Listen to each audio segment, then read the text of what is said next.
오늘은 어떤 얘기를 준비해 오셨나요? 지금 이제 6월 이제 호국 보훈의 달이라고 이야기하셨잖아요. 맞습니다.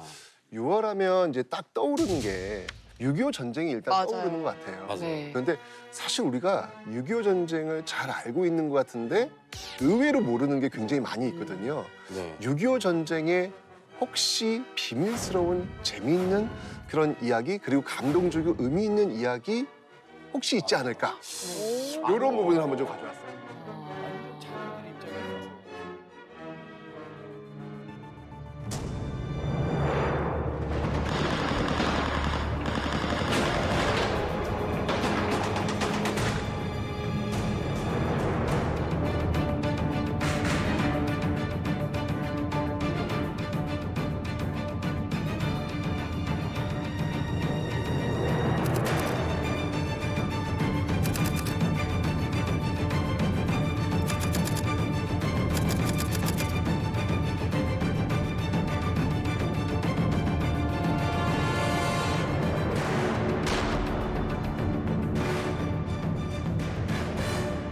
아는 거는 교과서가 단데. 그래도 그쵸. 저희가 6.25 전쟁은 꽤 많이 책에서 읽은 것 같기도 하고. 뿐만 아니라 엄청나게 뭐 많은 컨텐츠들에서 그죠. 네, 그렇죠. 영화도 그렇죠. 있었고, 확인은 했는데 거기도 이제 어느 정도 픽션이 좀 섞여 있잖아요. 네. 드라마틱한 요소를 끌어내기 위해서. 그래서 교과서 위주로 말씀드리면 그냥 북한이 남침해서 38선으로 마무리가 되는 어허. 약간 거기까지가 풀스토리였거든요. 그쵸. 제 인생에는. 근데 저는 그 전에 약간 이거는 한국 전쟁이라고 표기도 하고 어떻게 보면 6.25 전쟁이 가르마가 약간 38선처럼. 넘어갈 수가 없어요? 죄송합니다. 정머리가 저정머리로 절대 넘어갈 수가 없네요. 참으려고 그랬는데. 제가 오늘 오늘 특별히 너무 네, 카리스마 있게. 저 내 생일도 좀 생각나고. 네. 궁금한 게 네, 죄송합니다. 어디서는 한국 전쟁이라고 하기도 하고 어디서는 6.25 전쟁이라고 표기를 하는데 왜 서로 다르게 표기가 되는지 맞아, 아, 맞아. 맞아. 외국에서는 그래서 약간 헷갈린 적이 있어요. 한국 전쟁이라고 하는 것 네. 같은데. 자, 옛날에 정말 그것 때문에 엄청 헷갈렸습니다. 일단 우리가 이제 통상적으로 한국 전쟁이라는 단어를 좀 씁니다. 네. 근데 이 한국 전쟁이라고 하는 건 뭐냐면 주로 외국에서 우리 이 전쟁을 바라볼 때 쓰는 용어예요. 그러니까 한국에서 한반도에서 내전이라는 이야기죠. 그래서 한국 전쟁이라는 어떤 표현을 쓰고 있는데 네. 사실 교과서, 우리나라 교과서에서는 한국 전쟁이라는 표현을 쓰지 않습니다. 맞아요. 네, 우리는 6.25 전쟁이라는 표현을 쓰고 있죠. 다른 전쟁이 내가 모르는 전쟁이 한국 전쟁. 아니면 우리나라에서 일어난 전쟁 모든 걸 통칭해가지고 한국 전쟁. 저도 그렇게 알았어요. 그죠? 네. 왜 6.25 전쟁이라는 표현을 썼냐면 네. 전쟁 주체, 전쟁을 일으켰던 주체를 명확히 하고자. 그러니까 6월 25일 북한의 남침으로 이 전쟁은 시작된 것이다. 라는 걸 명확히 하기 위해서 6.25 전쟁이라고 이제 표현을 한 거예요. 북한은 6.25 전쟁이라는 표현을 당연히 안 쓰겠죠. 북한에서 뭐라고 불러요? 북한은 조국 해방 전쟁이라는 표현을 써요. 완전 자기들 입장에서. 그렇죠, 그렇죠. 완전 그 자기 입장을 대변했네. 맞습니다. 우리는 진짜 남침인데 침입한 건데 그러네요. 외국인들이. 북한은 이제 일본 식민지 또 미국 식민지 계속 식민지 연속이니까 우리는 계속해서 해방 전쟁 하는 거다라는 표현으로 조국 해방 전쟁 쓰고 있는데 우리는 6월 25일 북한이 쳐들어왔으니 6.25 전쟁이라는 표현을 써야 된다. 네. 아무래도 6.25라는 단어는 사실 정말 대부분 국민들이 알고 있는 네. 날짜이기도 하고 익숙한 그럼요. 사건이다 보니까 사실 좀 많은 걸 알고 있는 것 같은데 자세한 그 세부 사항을 아나 생각하면 또 제가 모르는 게 많은 것 같아요. 6.25 전쟁하면 어떤 게 떠오르세요? 메가더. 영화. 인천 인천 상륙작전. 상륙작전. 영화로 또 아, 나왔잖아요. 그렇죠, 맞아요, 그렇죠. 맞아요. 낙동강 사수작전. 아, 낙동강 전투. 네. 그렇죠. 저는 원빈씨 태극기 날리며 설탕성 네. 먹는 아니 영화로 되게 어린 시절에 6.25 전쟁을 처음 알게 됐기 때문에 그 장면들이 기억에 많이 나요. 저는 할아버지가 참전하셨다는 오! 거 정도? 막 이렇게 와, 그럼 실제로 이야기를 들으셨어요? 얘기는 잘 못 들었고요. 그냥 너무 어렸을 때라 저는 와. 참전하셨다라는 정도만. 그렇죠. 네. 네. 아니, 어쨌거나 이제 6.25 전쟁에 대해서 우리 좀 이제 파편적인 어떤 그런 지식들을 가지고 있는 것 같은데 네. 우리 재성 씨가 한번 재성 씨의 6.25 전쟁의 그 흐름을 한번 이번 기회에 한번 쭉 한번 읊어봐 주셨으면 좋겠어요. 너무 어려운데? 개미처럼 설명할 수 있을 것 같아요. 머리, 가슴, 배로 3등분만 네네네 그렇게 한번 자 한번 가보죠. 6.25 전쟁으로 북한이 남침을 남침했다. 했다. 네. 네. 그리고 우리나라가 분리해서 저 후방으로 끝까지 밀렸다가 낙동강 전투까지 밀렸다. 낙동강까지 밀렸다가 메가드 장군의 도움으로 메가드 인천 장군님이 장군 파이프 담배 물면서 이제 밀어 올라가. 밀어 올라가서 압록강 그래서 갔다 다시 서로 중국이 갑자기 중국이 돼. 맞아요. 했다. 이대 전술로 다시 와서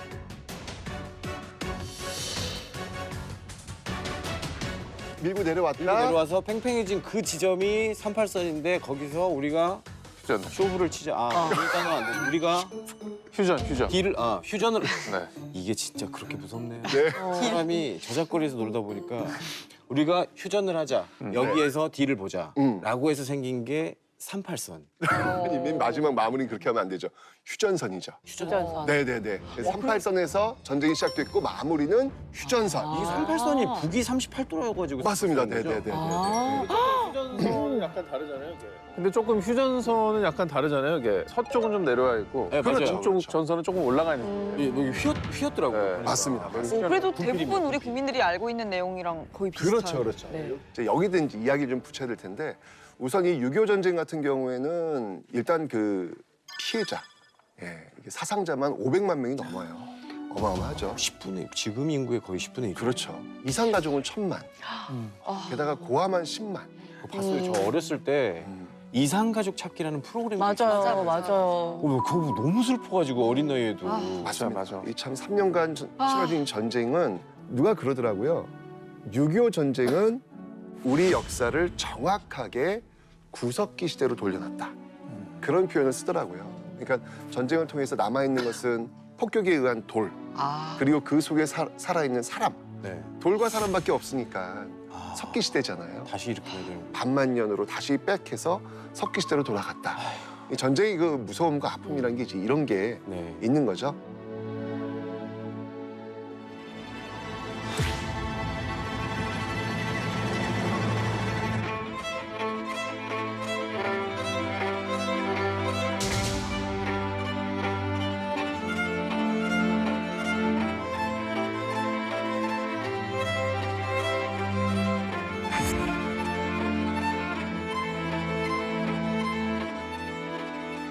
자, 오늘은 그래서 이 3년의 어떤 그 전쟁 이야기 중에서 우리가 잘 몰랐던, 알려지지 않았던 이야기를 한번 좀 네. 나눠볼까 하는데요. 네. 그러니까 지금 재성 씨가 이야기했던 어떤 그 스토리 속에서 우리가 놓치고 있었던 네. 이야기인데 아마 제가 그래도 음흠. 우리나라에서 평균 이하일 거예요. 이 6.25에 대해서 저는 역사 공부를 알다시피 포기했기 때문에 아마 저보다는 그래도 시청자분들은 많이 알고 계시지 않을까. 아니에요. 지금 재성 씨 너무 잘하셨어요. 아, 그렇습니까? 그 정도가 딱 평균이라고 저는 이게 생각하거든요. 딱 중간입니까? 그럼요. 네.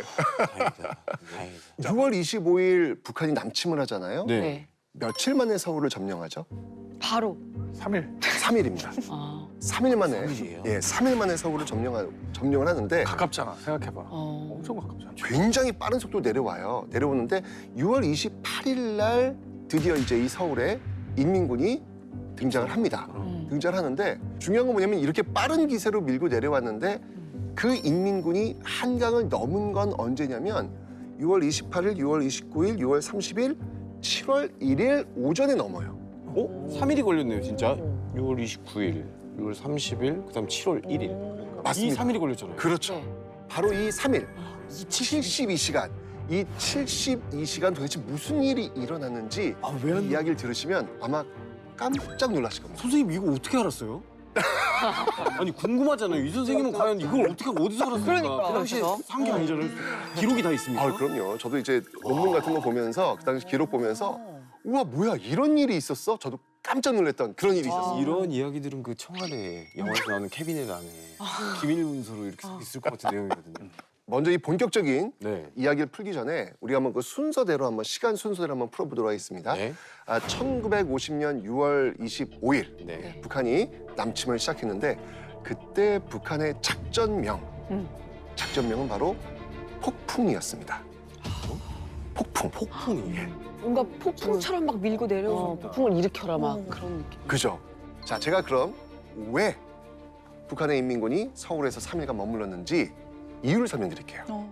거기에는 그들의 작전서가 있었기 때문입니다. 네? 작전 지침서. 네. 자, 요걸 제가 한번 보여드릴게요. 선생님 그거 갖고 계세요? 갖고 있습니다. 북한의 작전서를? 조선인민군 선제 타격 계획. 이게 실제 작전서예요? 네. 북한이 작성한? 맞습니다.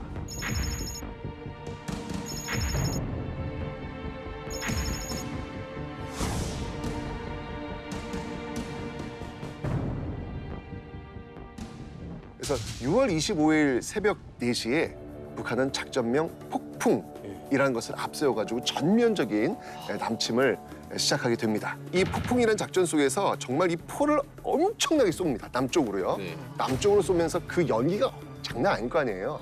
그 포연이 쫙 거치면서 나타난 괴물이 있었죠. 뭐가 있었어? 이건 정말 설마 우리로서는 감당하기 어려운 그거 아닐까요? 우리한테는 괴물. 그게 뭘까요? 뭐야?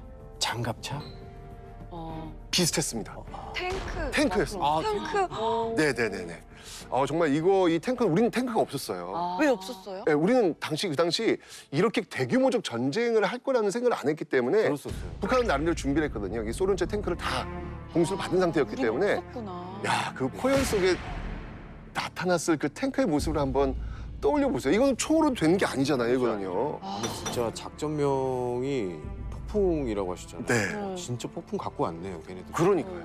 정말 그 포연 속에 등장한 이 탱크를 앞세운 작전명 폭풍이 시작이 된 겁니다. 그럼 그 말씀은 하루아침에 전쟁 결정한 게 아니라 미리 탱크를 다 준비했다는 거잖아요. 당연하죠. 예, 그 이전부터 이 김일성 같은 경우에는 뭐 소련의 그 스탈린이라든지 네. 또는 이 중국의 마오쩌둥 그들과 긴밀한 협의 속에서 이미 다 전쟁에 대한 세팅을 준비를 딱 해놓은 상태였어요. 우리 왜 눈치를 못 챘지? 그러니까 전쟁이라고 하는 것은 딱 터지면 수도를 일단 장악하는 것 이게 제일 중요하거든요. 수도를 장악한다는 의미는 뭐냐면 일단 목줄을 딱 잡는다는 거예요. 목줄을 딱 잡아가지고 전체의 사지를 움직이지 못하도록 만들어 놓는 것. 이게 가장 전쟁의 기본이거든요. 네. 예. 자, 이렇게 되면서 제1차 목표는 서울을 타겟으로 북한의 인민군이 밀고 내려오죠.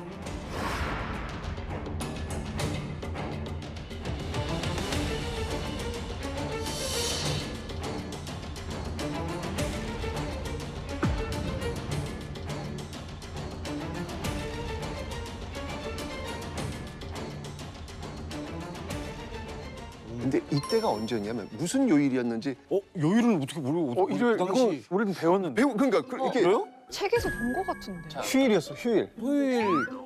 토요일에서 일요일 일일 낮? 넘어가는 날일까? 지금 우리는 주 5일째니까 토요일이 쉬는 날이지만 그렇군요. 그때는 주 맞다, 6일째. 맞다. 그러면 일요일에서 맞다. 월요일.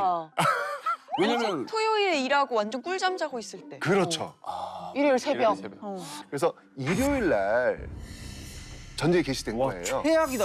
다 쉬고 있는데. 우린 거지. 심지어 새벽에. 교육 가려고 준비하는 사람도 있을 거고. 6월이니까 이 당시에 군인들이 많이 외박을 나가 있는 상태예요. 왜냐면 농사를 지어야 되는 그 시기이기도 하니까. 그 방학도 있지 않아요? 학교랑 막 가족들 다. 그치, 방학이- 가을 앞두고 휴가. 여름에 엄청 농사 열심히 질 때니까. 그렇죠. 그래서 그 시기를 딱 노린 정확하게. 거구나. 와 진짜 못했죠. 그러니까 군인들도 지금 좀 쉬고 있는 상태고 외박 많이 나간 상태에서 일요일 날 전면적인 남침이 시작되니까 초반에 이게 어떤 모습이 그려질지 그림이 좀 보이시죠? 네. 폭풍처럼 내려왔겠다. 맞습니다. 진짜 작전명 너무 방심했겠다. 사실 군 수뇌부도 네. 이 당시에 좀 많이 빠져 있는 어떤 그런 상태였기 때문에 이래저래 지금 우리 국군이 이 북한의 이 폭풍 작전을 막아낼 수 있는 어떤 그런 시간적 여유가 많지 않은 그런 상태였습니다. 근데 당시에 제가 듣기로는 사람들이 바로 눈치를 못 챘다고 들었거든요. 그때 당시에 교전 같은 게 많았어서. 네, 맞아요. 이게 사실 뭐 그 이전부터 38선을 중심으로 해서 크고 작은 어떤 교전이 있긴 있었거든요. 그래서 네. 뭐 사실 이것도 뭐 그거의 뭐 연장선상 아니겠어? 아니 근데 요즘 같이 뭐 SNS가 있을 때도 그러니까. 아니고 네. 통신 체계가 막 대단할 때도 아니니까 그런 이런저런 교전까지 많았었으면 그냥 또 그런가 보다 맞아, 하고 맞아. 시민들은 도망도 안 가고 지금처럼 핸드폰으로 바로 딱 알림을 보내줄 수 있는 상황도 아니잖아요. 그러니까 그렇죠. 속수무책으로 당할 수밖에 없던 그런 상황이었네요. 그렇죠. 그런 과정에서 뭔가 좀 불길한 느낌이 좀 들기 시작해요. 네. 중요한 건 전쟁이 났으니까 소리가 들릴 거 아니에요. 네.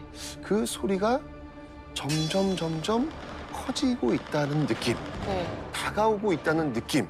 좀 이상한데 예전의 어떤 교전과는 좀 다른데 이렇게 느낌을 갖고 있는 상황 속에서 27일, 네. 네.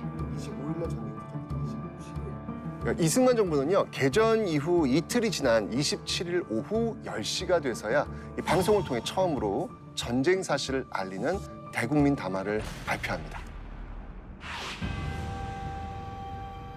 이 정부는 수도 서울을 사수하기로 결정하였으니 국민은 군과 정부를 신뢰하고 조금도 동요함 없이 직장을 사수하라. 이런 담화가 나와요. 근데 이상하다. 직장을 사서. 포성 소리는 점점 커지고 있는데 방송 소리, 이게 당시 라디오일 거 아니에요. 지지지직 지지지직 느낌상 자꾸 멀어진다는 느낌이 드는 거예요. 뭐야. 이게 좀 느낌이 안 좋은데 이번은 좀 다른 것 같은데 라는 생각이 들면서 서울 시민들이 드디어 이제 짐을 그제서야 싸기 시작합니다.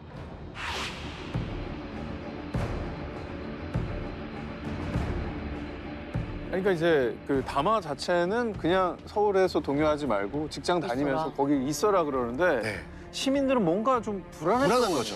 왜냐면 계속 포성 소리가 좀 커지니까 오. 불안할 거 아니에요. 잘 사수하고 있는 것 같지가 않으니까. 그렇죠. 자, 이러면서 짐을 싸야 되겠다라는 생각을 하고 있었는데 당시 이미 이승만 정부는 26일 날 정부는 피난을 간 상태였고요. 이승만 대통령도 27일 날 이미 서울을 떠난 그런 상태였습니다. 아, 네. 다 자, 알려주지. 그러니까 이러면서 이제 서울 시민들이 아쉽다. 이제 짐을 싸기 시작하는 거였죠. 네. 아니 근데 되게 긴급한 상황인데 어떻게 시민들한테 도망가지 말고 동요하지 말라고 이렇게 방송을 한 맞아. 거죠? 시민들도 빨리 대피해야 되는 같이 거 도망가자고 하면 되잖아요. 우리는 빨리 피난 가야 됩니다. 도망가십시오. 라고 하면 이거는 와르르 무너지는 거예요.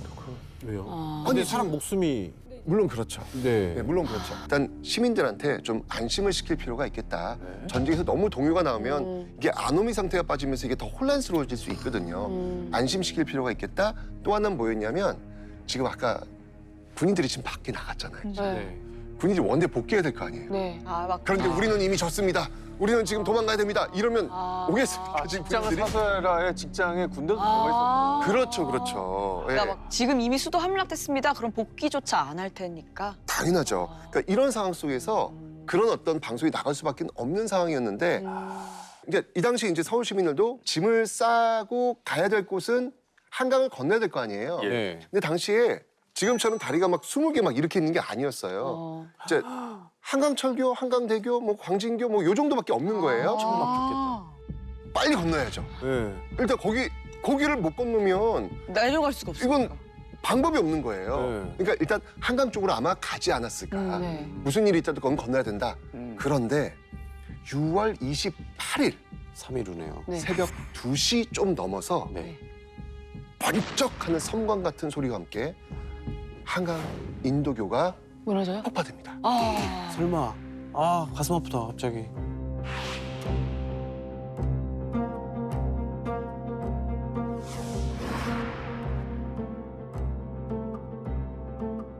그게 북한이 터뜨린 게 아닌 거죠. 아 진짜요? 그렇죠.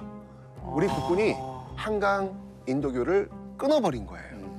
왜냐하면 그때 이제 이 군인들의 어떤 그 첩보망이 뭐가 들어왔냐면 인민군 탱크가 서울에 진입했다라고 하는 첩보가 들어온 거예요. 그 탱크를 못 건너게 하려고. 당연하죠. 이게 끊어야 되는 건 맞는데 이 명령이 우왕좌왕하면서 너무 일찍 끊어버려요. 그러니까요. 그러니까 끊어야 했던 건 맞지만 네. 여전히 건너지 못한 국민들이 되게 많았던 맞아요. 거죠. 실제로 북한 인민군이 용산 근처에 탱크가 들어온 시점은 6월 28일 저녁 밤 10시쯤 됐거든요. 8시간. 꽤 늦은 시간이었어요. 그러니까 첩보가 잘못됐네. 예. 그러면은 눈 깜짝할 사이에 전쟁 발발하고 3일이 지나면서 한강다리까지 폭발이 된 거면 맞습니다. 북한군은 이제 그냥 거의 서울을 휘어잡는 상황이었던 거죠. 그렇죠. 국군이 한강다리를 끊었다는 얘기 뭐냐면 한강 이북 쪽은 포기했다는 얘기랑 그러니까. 마찬가지예요. 그러네. 예. 그러네요. 그 신호를 준 거예요. 이쯤이면 뭐 그냥 야 우리 차지했다. 서울 뭐 그냥 바로 점령이다. 나오면서 밀고 내려갈 수 있는 그런 상황이 된 거죠. 자 이렇게 되면서 지금 당시 그 북한군은요 보병 5개 사단하고 350대 그 전차 탱크를 네. 몰고 내려오고 있는 어떤 그런 상황이었거든요. 350대? 그렇죠. 탱크 350. 우리 한 대도 없었는데?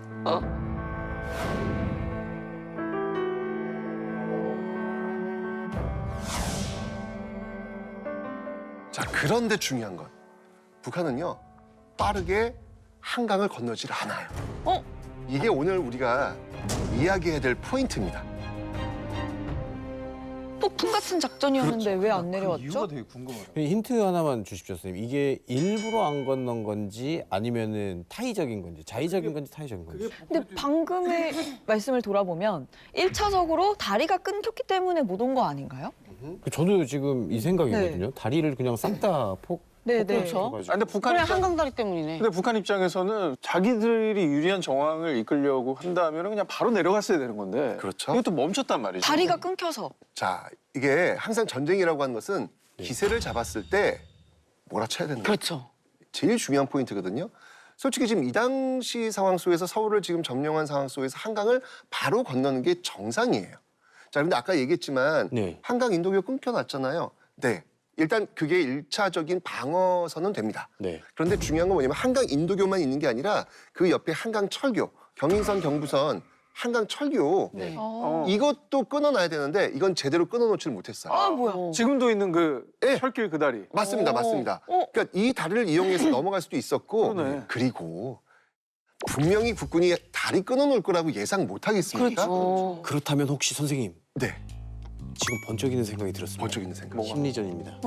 심리전? 그들을 불안에 떨게 하는 거죠. 정신적으로 쇠약하게 만드는 거지. 안 우리가 또 일요일 날 새벽에 너희들이 가장 행복하고 안심하고 있을 때 긴장이 풀릴 때쯤 아, 출발할 3일 뒤니까 또 3일 뒤에 일요일 오니까 그때를 기다린 거라고. 옛날 전래동화 보면 곤장 한 대로 사람 죽인 거 알죠? 계속 이렇게 때릴까 말까 때릴까 말까. 그런 아주 잔인한 방법의 심리전을 구사한 걸 수도 있다는 생각이 들었어요. 근데 그렇다기에는 저는 작전명이 폭풍이었잖아요. 그러면 그냥 폭풍처럼 그래, 사실 몰아치는 거죠. 밀고 가야 되는 게 정상인데 뭐가 있었나? 왜 머무르게 된 걸까요? 그러니까 오늘 이야기의 이 핵심이 진짜 북한 인민군은 왜 3일간 72시간 이렇게 빠르게 내려가지 않고 서울에 머물렀을까? 뭐지?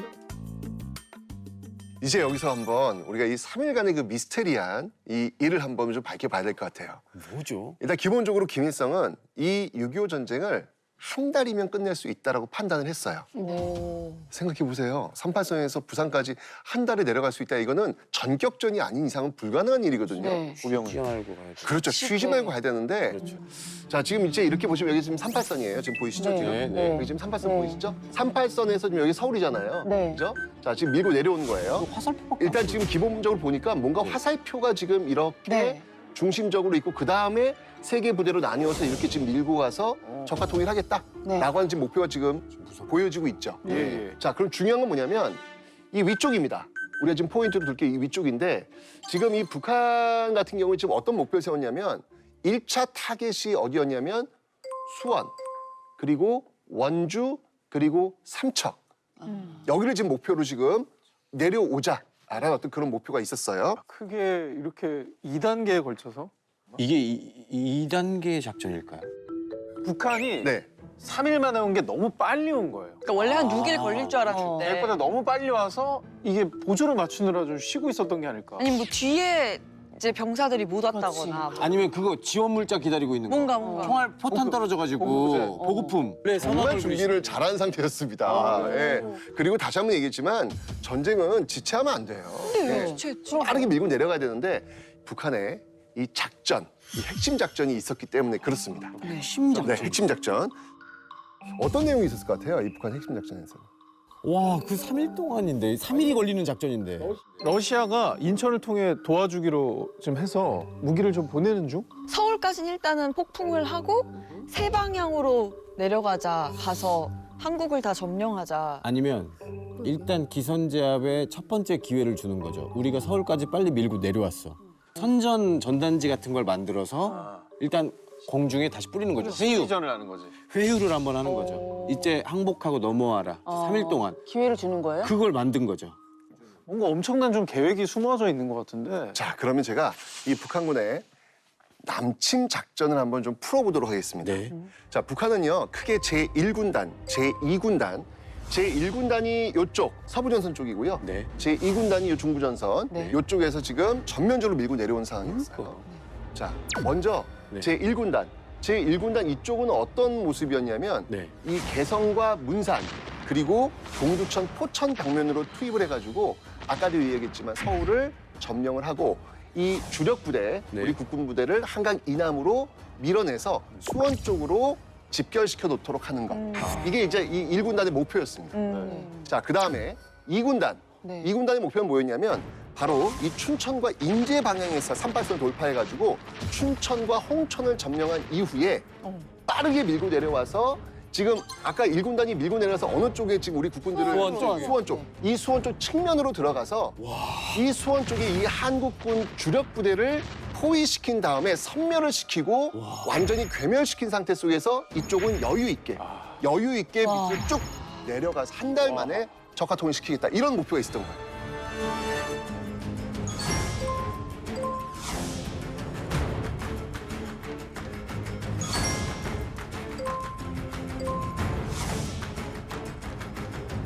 이거 군인들을 한 곳으로 몰아넣는 작전이었나요? 그러니까 결국은 수원에 우리 군을 다 몰아넣고 섬멸한 다음에 전국을 제압하겠다고 생각했던 그 작전이었습니다. 아니 왜냐면 우리 국군도 계속 한강에서 지금 이제 포기하고 넘어왔다고 해서 계속 밀고 내려갈 수는 없잖아요. 우리도 전열을 재정비해야 된다는 얘기죠. 네. 그 전열 재정비를 북한 인민군이 기다리고 있었던 거예요. 이제 문제는 뭐냐면 그렇다면 빨리 이 1군단 이쪽은 지금 서울 점령했으니까 네. 한강을 건너야 되는 거예요. 네. 건너야 되는데 건너질 않고 있는 거예요 지금요. 왜? 2군단이 안 와. 몰아야 되니까. 아까 계획은 2군단이 와야 그렇죠. 진행이 되는 건데 네. 지금 보니까 2군단이 안 왔으면 이게 진행이 안 되는 거잖아. 홍천 쪽에 있는 군인들도 저쪽으로 몰아야 되잖아. 거기서 잘 막아줬나 봐.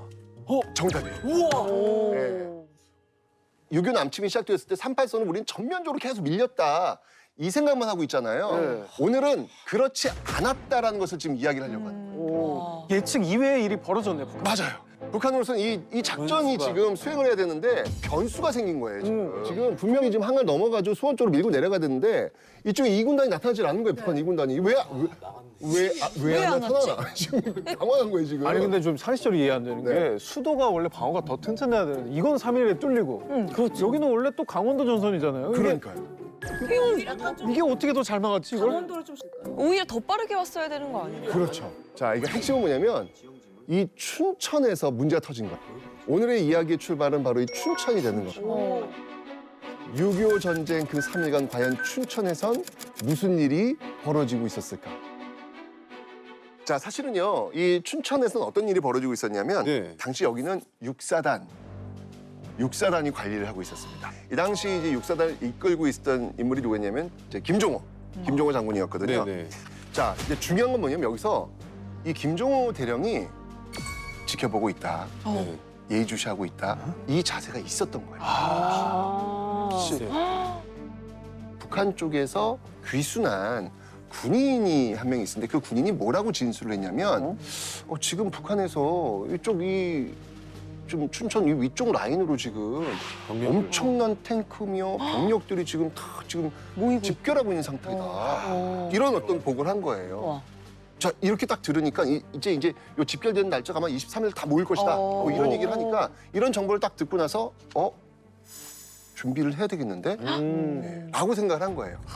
자, 그러면서 춘천에 주둔한 육군 제6사단 제7연대에 1950년 6월 22일부터 경계태세 강화와 동시에 전 장변의 외출을 금지하도록 명령을 합니다. 준비하고 있었다. 다른 거죠. 지금 이쪽과 지금 상황이 다른 거죠, 지금. 준비하고 있었네. 그럼 과연 이 춘천 지역에서 6월 25일부터 도대체 무슨 일이 있었는지 네. 확인을 한번 해보도록 하겠습니다.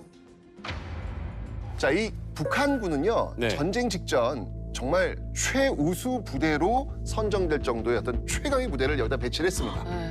이 당시 그 병력을 좀 비교를 해보면 네. 한국군은요, 병력에서 4배, 화력에서 10배 차이로 밀리고 있는 상황이었어요. 아. 이만큼 북한군이 강력한 화력과 이 군사력을 가지고 지금 밀고 내려온 것이죠.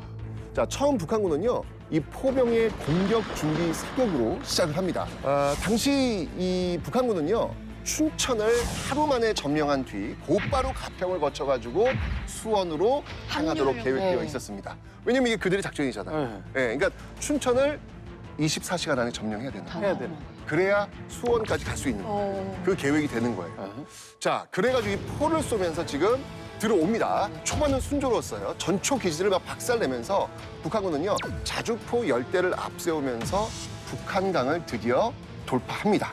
자, 그리고 다음 행선지인 옥산포로 들어서게 되는데 여기서 북한군은 난관에 부딪힙니다. 옥상. 북한군이 전혀 예상하지 못했던 사태, 그들한테는 사태죠. 사태가 벌어지는데 왜였을 것 같습니까? 춘천하면은 호반의 도시고 그렇죠. 네. 산과 강, 물도 엄청나게 많은데 이런저런 또 지형 때문에 네. 못 가지 않았을까?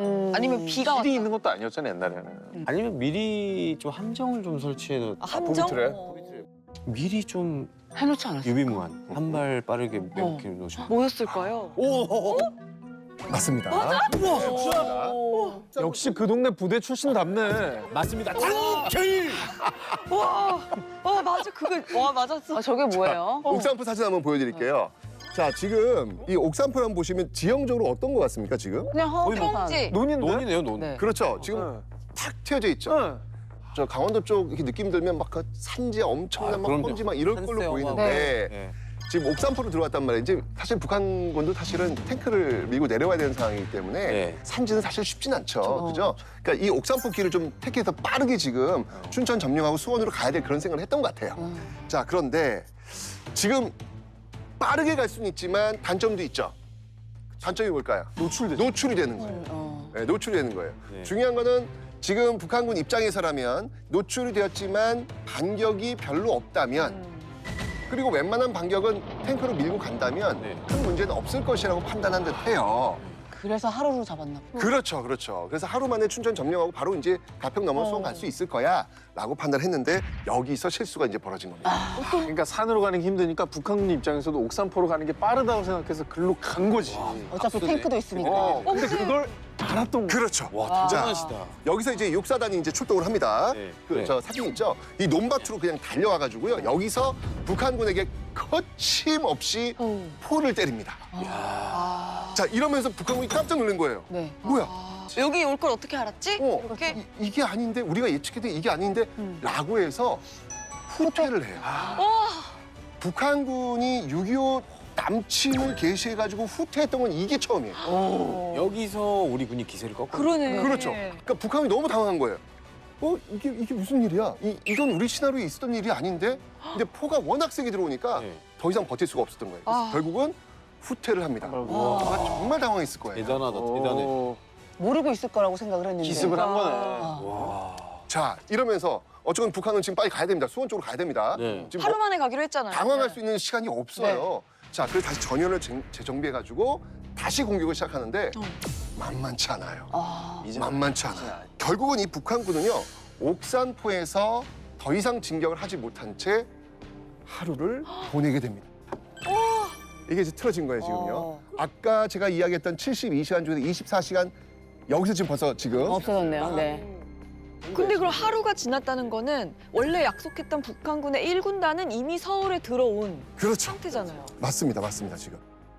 아니 근데 이제 기습이야 처음에는 가능해도 이제 결국에는 드넓은 곳에서 펼쳐지면 저기는 탱크고 우리는 보병이. 맞아. 맞아. 너무 야, 무서워. 이거는 계속해서 이걸 막아낼 수 있을까? 난 이런 생각은 들거든요. 너무 무서워요. 근데. 그러니까 참 이 육사단이 참 대단한 게 뭐냐면 이미 그 우주산 쪽에 참호 같은 걸 다 파놓고 있는 상태였어요. 그러니까 옥산포가 이제 평지니까 그쪽으로 이제 탱크라든지 북한 인민군 밀고 내려갈 거 아니에요? 그럼 그쪽에 이제 산이 있었을 거 아니에요? 그 산 참호에서 포를 쏘면서 공격을 했던 거죠. 진짜 항상 유비무환인 것 같아요. 예, 어떤 상황 속에서도 군대라면 늘 전쟁을 준비하고 있는 상태여야 된다라는 걸 지금 여기서 참 배우고 있는 것 같은데 전쟁이 일어날 거 대비해서 이렇게 미리 준비한다는 게 상상이 안 가요. 너무 대단한 것 같아요. 예. 자, 6월 25일 결국 북한은 돌파하지 못합니다. 자, 이제 다음 날로 가보겠습니다. 6월 26일로 한번 가보겠습니다. 북한군에서는요, 다시 전면적인 공격을 시작합니다. 그러나 우리 국군도 물러나질 않는 거예요. 계속해서 지금 포병이 들어오니까 결국 이대로는 안 되겠다라고 해서 북한이 결국은 방법을 바꿉니다. 지금 이 춘천 방향, 홍천 방향으로 계속 밀고 들어가야 되는데 홍천 쪽에 있는 북한군을 다시 이 춘천 쪽으로 투입을 시킵니다. 합쳐서 부족한 뚫어버리려고. 거예요. 예, 이게 너무 강하게 지금 공격이 들어오니까 방법이 없는 거죠. 홍천 쪽에 있는 북한 인민군마저 다시 불러와가지고 여기서 전면적인 지원 사격을 하도록 요청을 한 거죠, 지금. 그럼 북한도 진짜 급하긴 했던 거네요. 이제 무조건 여길 뚫어야겠다라고 생각했었나 봐요. 그 다음 결과가 너무 궁금하네. 어떤 결과가 났을지. 6월 27일로 넘어갑니다, 이제. 6월 27일 이제 연합부대가 이 국군과 전면적인 교전을 시작합니다. 자, 근데 이쯤 되니까 아, 너무 탱크들이- 화력이 센 거예요. 음. 북한 인민군이 막 이런 식으로 막 연합해가지고 밀고 들어오니까 그러니까요. 더 이상 춘천 방어가 어려운 상태로 떨어지게 된 것이죠. 자, 이러면서 결국 이 북한군 전체가 소양강을 넘어갑니다. 넘어가서 춘천 쪽으로 오니까 우리 국군도 춘천에서 이제 철수를 시작하게 되는 것이죠. 네. 이때 이제 비로소 육군 참모본부에서 명령이 이제 이쪽으로 들어옵니다. 뭐라고 들어오냐면 당시 서부 전선은 이미 무너졌다. 그러니 지금 빠르게 철수해가지고 중부 전선을 지켜라. 이제 이런 어떤 명령이 지금 들어오게 되는 것이죠. 네. 자, 이렇게 되면서 이제 국군들은 홍천 쪽으로 지금 퇴각을 해가지고 이쪽을 지키면서 시간을 좀 막아야 되겠다. 네. 시간을 좀 벌어야 되겠다라고 하면서 이제 춘천에서 철수를 네. 하게 되는 것이죠. 진짜 열심히 방어했는데 철수를 했네요. 그래도 어쨌든 3일이나 시간은 벌었으니까. 어쨌든 춘천은 점령됐지만 말씀하신 대로 그 3일간의 공백이 이렇게 생긴 거라는 걸 알게 됐어요. 아 근데 맞아. 되게 다행이네요. 진짜 그래도 네. 그나마 다행입니다. 그래서 6월 28일 날 춘천과 홍천이 북한 인민군에 의해서 점령이 됩니다. 춘천은 몇 월 며칠 날 점령을 했어야죠, 북한이? 25일이죠. 당일날. 당일날 그냥 점령을 했어야 되는 당일. 건데 이걸 6월 28일이 되어서야 점령을 한 거예요. 이 춘천 진짜 전투에서 큰일 났을 수도 있어요. 이 춘천 전투에서 국군 육사단에서는 한 400여 명의 사상자가 나왔는데 북한 인민군이 2,000명. 굉장히 큰 사상자가 발생했죠. 북한도 지금 이 당시 인민군으로서는 무슨 일이 있다고 뚫어야 된다. 그러니까 무모하게 지금 계속 반격이 강함에도 불구하고 무모하게 지금 밀고 들어오다가 굉장히 많은 사망자가 발생한 거예요. 어쨌든 이때 춘천에서 방어전을 성공적으로 치러졌기 때문에 남침의 1단계 작전, 북한의 계획이 완전히 틀어져 버린 거예요. 완전히 틀어요. 네. 이러면서 이 6.25 전쟁의 흐름이 바뀌게 된 것이죠. 6월 29일 날 수원 비행장에 이 사람이 도착을 합니다. 누구였냐면 그 사람이 바로 메가더입니다.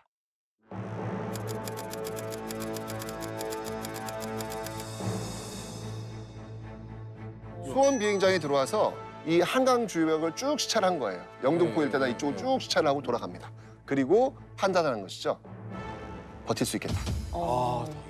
군 병력 들어오면 가능하겠다라는 판단을 한 거예요. 계산이 선 거예요, 계산이. 그 메가더가 계산이 설 수 진짜 있도록 시간을 확보한 전투가 이 춘천 전투가 됩니다. 진짜. 그렇죠. 자, 두 번째는 뭐냐면요. 맞아요. 이틀 뒤, 그래서 바로 이틀 뒤 7월 1일에 일본에 주둔하고 있던 미 24단이 드디어 투입이 됩니다. 아. 이 타이밍이 진짜 기가 막히네요. 네, 좀 신의 타이밍. 그러니까 6월 28일에 바로 넘어갔으면 과연 메가더는 왔을 것이며 7월 1일 날 유엔군이 과연 투입되었을 것이며 이게 굉장히 다 의문부가 생기는 거예요. 그런데 이 3일간 버텨줬기 때문에 메가더가 와서 계산 섰고 그리고 7월 1일 날 북한 인민군이 한강을 그제서야 넘을 때 일본에 있었던 미 24사단이 투입될 수 있었던 것입니다. 하루만 늦었어도 정말 이 타이밍이. 예술이에요. 이 진짜 타이밍이 진짜 기가 막히지 않아요? 네.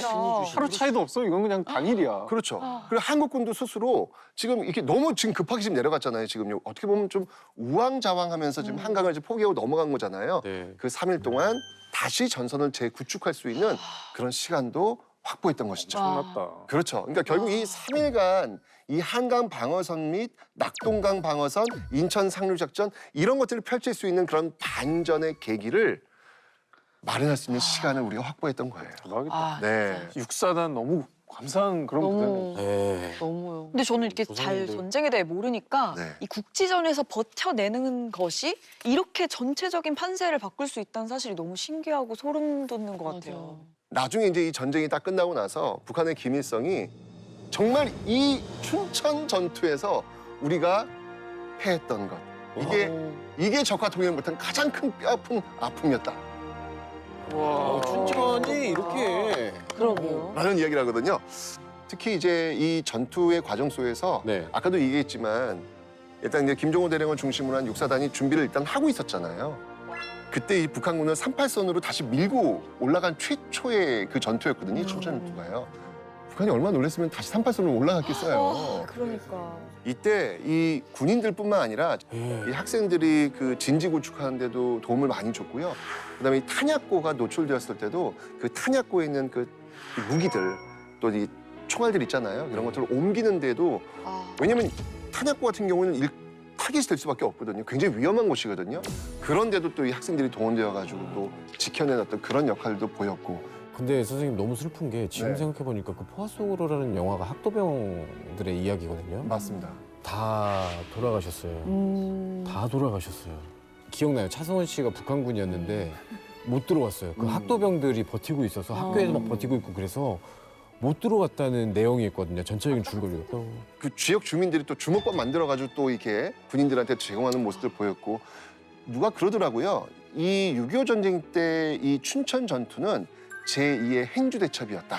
아, 예, 라는 표현을 할 정도로 온 국민이 그냥. 예, 정말 우리가 놓쳐서는 안 되는 그런 전투가 아닐까라는 그런 생각이 듭니다. 사실 6.25 하면 떠오르는 그 대표적인 작전들 있잖아요. 뭐 네. 동강 사수 작전이나 인천 상륙 작전. 저는 뭐 물론 이것도 중요하지만 이 춘천 전투 이거는 정말 우리가 꼭 기억을 해야 될 것 같아요. 네, 맞습니다. 우리가 6.25 전쟁의 어떤 그 전반적 흐름 속에서 네. 정말 중요했던 이 춘천 전투 그리고 이 춘천 전투에 참여했던 그 군인들 그리고 학생들 그리고 그 주민들 그들을 좀 잊지 않고 기억하는 것 이게 이제 6.25 전쟁 71주년을 맞이하는 그 오늘의 어떤 중요한 날에서 우리 어떤 그 자세가 아닐까라는 생각이 드네요.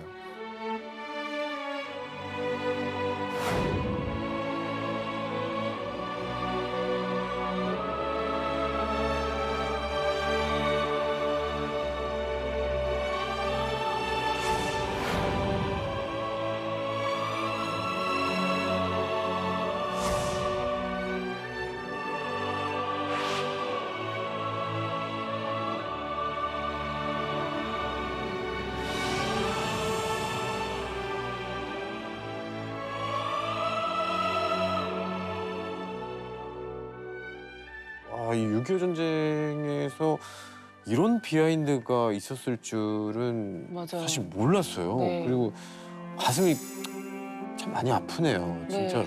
저 춘천에서 있었던 저 전투도 그렇지만 물론 한강에 남겨지신 분들, 맞아. 그 한강 못 건너고 남겨지신 분들뿐만 아니라 아 진짜 전쟁은 아닌 것 같아요. 일어나서는 진짜 일어나면 안 되는 일인 것 맞아, 같아요. 소름 끼치죠. 생각만 해도.